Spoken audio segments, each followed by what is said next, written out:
தலைவர் அவர்களே, சிறப்பு விருந்தினர்களே,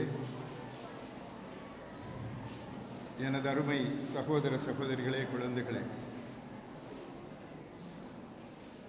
பசி எடுக்கும் நேரம் அல்லது நித்திரை வரும் நேரத்தில் தான் என்னை பேச விடுகின்றார்கள். ஆகவே உங்கள் எல்லோருடைய மன வருத்தத்துக்கு நான் உட்பட்டிருந்தாலும் 10 நிமிடங்களுக்கு மேல் பேச மாட்டேன். ஆனால் உணர்ச்சிகரமான ஒரு பேச்சை தம்பி ஸ்ரீதரன் பேசிய பின்னர் ஒரு 2 நிமிடமாவது அவருக்காக ஒதுக்காவிட்டால் அவரை உதாசீனமாகி செய்ததாக இருக்கும். தம்பி ஸ்ரீதரன் மேல் எனக்கு ஒரு பாசம்.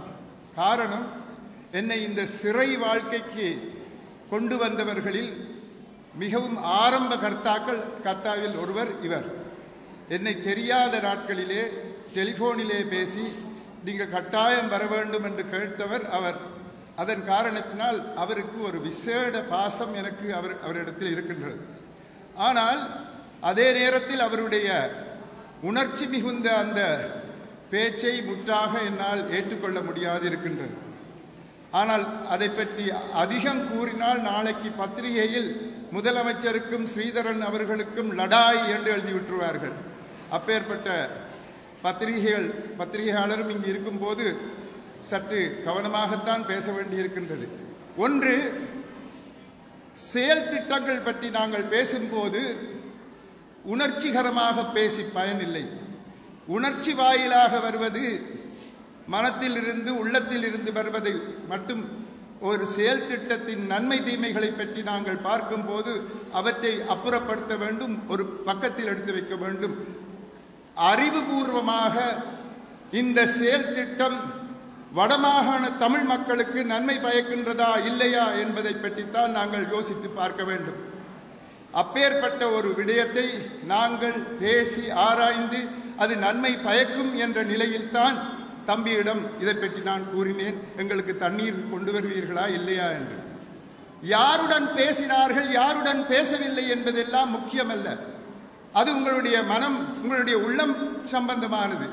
ஒரு செயல் திட்டம் நன்மை பயக்கின்றதா இல்லையா என்பதுதான் முக்கியமே ஒழிய தமிழ் தேசிய கூட்டமைப்பினருடன் அவர்கள் பேசினார்களா என்று கேட்கின்றார். ஏன் எங்களுடன் பேசினார்கள்? வடமாகாண சபை தமிழ் தேசிய கூட்டமைப்பு இல்லாமல் வேறு எந்த கூட்டமைப்பு? ஆகவே எங்களுடன் பேசித்தான் அவர்கள் இது நன்மை பயக்கும் என்று நாங்கள் அந்த முடிவுக்கு வந்தோம். ஒரு விதிவிலக்கை வைத்து அதன் அடிப்படையில் நாங்கள் ஒன்றை கூடாது என்று சொல்லக்கூடாது.